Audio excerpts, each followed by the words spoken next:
12वीं हिंदी के प्रिय विद्यार्थियों, हरिवंश राय बच्चन की कविता के दूसरे भाग में अर्थात दूसरे वीडियो लेक्चर में आपका पुनः हार्दिक स्वागत है। विद्यार्थियों, पहले भाग में आपने देखा कि मैंने हरिवंश राय बच्चन जी का जीवन परिचय आपको बताया। अब आपके सामने उनकी दो कविता प्रस्तुत है, आत्म परिचय और दिन जल्दी जल्दी ढलता है। तो कविता की व्याख्या में जाने के पहले मैं काव्य वाचन कर रहा हूँ, ध्यान से सुनिएगा। हरिवंश राय बच्चन जी लिखते हैं अपने आत्म परिचय कविता में कि मैं जग जीवन का भार लिए फिरता हूँ। जग मतलब होता है संसार और जीवन तो आपको पता ही। मैं जग जीवन का भार लिए फिरता हूँ, फिर भी जीवन में प्यार लिए फिरता हूँ। कर दिया किसी ने झनकित जिनको छूकर, कर दिया किसी ने झनकित जिनको छूकर, मैं सांसों के दो तार लिए फिरता हूँ। और अगले पैराग्राफ में कि मैं स्नेह सुरा का पान किया करता हूँ। मैं स्नेह सुरा का पान किया करता हूँ, मैं कभी ना जग का ध्यान किया करता हूँ। जग पूछ रहा उनको जो जग की गाते, मैं अपने मन का गान किया करता हूँ। और आगे बच्चन जी कहते हैं कि मैं निज उर के उद्गार लिए फिरता हूँ। मैं निज उर के उद्गार लिए फिरता हूँ, मैं निज उर के उपहार लिए फिरता हूँ। है यह अपूर्ण संसार न मुझको भाता, है यह अपूर्ण संसार न मुझको भाता, मैं स्वप्नों का संसार लिए फिरता हूँ। मैं जला हृदय में अग्नि दहा करता हूँ। आपको मालूम है अग्नि मतलब आग, पर यहाँ पर प्रेम की आग के बारे में हो रही है, तो ध्यान दीजिएगा। मैं जला हृदय में अग्नि दहा करता हूँ, सुख दुख दोनों में मग्न रहा करता हूँ। जो जग भवसागर तरने को नाव बनाए, जग भवसागर तरने को नाव बनाए, मैं भव मौजों पर मस्त बहा करता हूँ। और अगली पंक्तियों में आप देखेंगे कि मैं यौवन का उन्माद लिए फिरता हूँ। बच्चन जी, हरिवंश राय बच्चन जी कहते हैं कि मैं यौवन का उन्माद लिए फिरता हूँ। उन्माद मतलब पागलपन, मतलब एक जवानी का पागलपन। कि मैं यौवन का उन्माद लिए फिरता हूँ, उन्मादों में अवसाद लिए फिरता हूँ। जो मुझको बाहर हंसा रुलाती भीतर, जो मुझको बाहर हंसा रुलाती भीतर, मैं हाय किसी की याद लिए फिरता हूँ। मैं हाय किसी की याद लिए फिरता हूँ। और अगले पैराग्राफ में कर यत्न मिटे सब सत्य किसी ने जाना, कर यत्न मिटे सब सत्य किसी ने जाना, नादान वही हाय जहां पर दाना। फिर मूढ़ न क्या जग जो इस पर भी सीखे, फिर मूढ़ मतलब मूर्ख, फिर मूढ़ न क्या जग जो इस पर भी सीखे। मैं सीख रहा हूँ सीखा ज्ञान भुलाना, मैं सीख रहा हूँ सीखा ज्ञान भुलाना। मैं और जग, मैं और जग और कहाँ का नाता। कवि कहते हैं हरिवंश राय बच्चन जी कि मैं और जग और कहाँ का नाता, मैं और बना बना कितने जग रोज मिटाता। जग जिस पृथ्वी पर जोड़ा करता वैभव, जग जिस पृथ्वी पर जोड़ा करता वैभव, मैं प्रतिपक्ष से उस पृथ्वी को ठुकराता। मैं निज रोदन में राग लिए फिरता हूँ, मैं निज रोदन में राग लिए फिरता हूँ, और शीतल वाणी में आग लिए फिरता हूँ। मैं निज रोदन में राग लिए फिरता हूँ, शीतल वाणी में आग लिए फिरता हूँ। हो जिस पर भूपों के प्रासाद निछावर, भूप मतलब होता है राजा, और प्रासाद मतलब यहाँ पर है महल। एक होता है प्रसाद जो हम भगवान को अर्पित करते हैं, वहाँ पर प्रसाद का मतलब है भगवान की कृपा, और यहाँ पर प्रासाद मतलब महल, और भूप मतलब है राजा। तो कवि कहते हैं कि हो जिस पर भूपों के प्रासाद निछावर, मैं वह खंडहर का भाग लिए फिरता हूँ। मैं रोया, कवि कहते हैं कि मैं रोया इसको तुम कहते हो गाना, मैं रोया इसको तुम कहते हो गाना। मैं फूट पड़ा तुम कहते हो छंद बनाना, मैं फूट पड़ा तुम कहते हो छंद बनाना।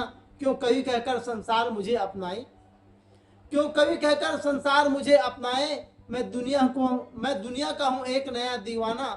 कवि कहते हैं कि क्यों कवि कहकर संसार मुझे अपनाए, मैं दुनिया का हूँ एक नया दीवाना, मैं दीवानों का वेश लिए फिरता हूँ।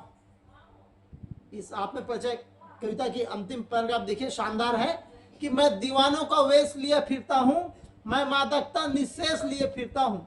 मैं दीवानों का वेश लिए फिरता हूँ, मैं मादकता निःशेष लिए फिरता हूँ। जिनको सुनकर जग झूमे झुके लहराए, मैं मस्ती का संदेश लिए फिरता हूँ, मैं मस्ती का संदेश लिए फिरता हूँ। आपने परिचय कविता यहीं तक। उसके बाद दिन जल्दी जल्दी ढलता है, इस काव्य का मैं वाचन कर रहा हूं। हो जाए न पथ में रात कहीं, हो जाए न पथ में रात कहीं, मंजिल भी तो है दूर नहीं। देखिए किस प्रकार से कवि ने यहां लिखा है कि एक राही को जब लगता है कि अब हमारी मंजिल दूर नहीं है और कोई हमारा इंतज़ार कर रहा हो, तो इंसान जो है जल्दी जल्दी चलने लगता है और उस चीज़ को पाने, अपने मंजिल को पाने में ऐसा लगता है कि समय बहुत जल्दी व्यतीत हो रहा है। इसी पर कवि हरिवंश राय बच्चन जी कहते हैं कि हो जाए न पथ में रात कहीं, मंजिल भी तो है दूर नहीं। यह सोच थका दिन का पंथी भी, जल्दी जल्दी चलता है, दिन जल्दी जल्दी ढलता है। अगले पैराग्राफ में बच्चे प्रत्याशा में होंगे, प्रत्याशा माने बड़ी आशा में, बड़ी उम्मीद में। बच्चे प्रत्याशा में होंगे, नीड़ों से झांक रहे होंगे। और यहाँ पर दूसरे पैराग्राफ में नीड़ मतलब है घोंसला।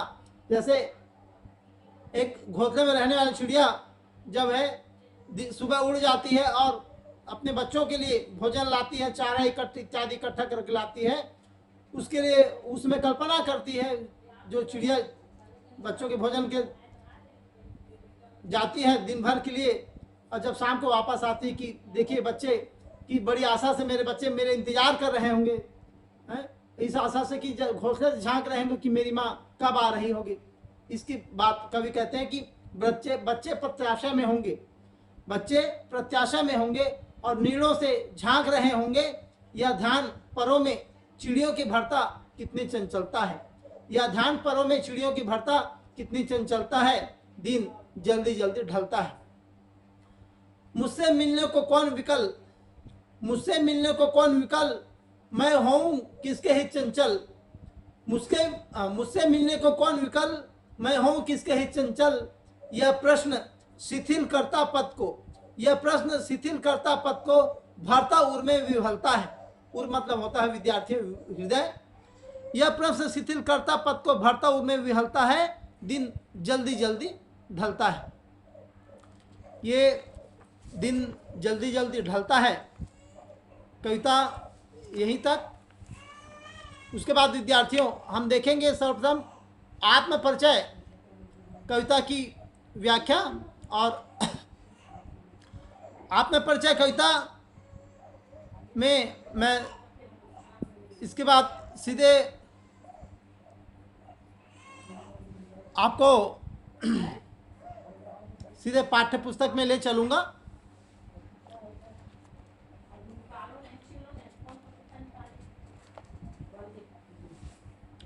आत्म परिचय कविता का जो पहला पैराग्राफ है, जैसे मैंने आपके समक्ष प्रस्तुत किया कि मैं जगजीवन का भार लिए फिरता हूँ, फिर भी जीवन में प्यार लिए फिरता हूँ।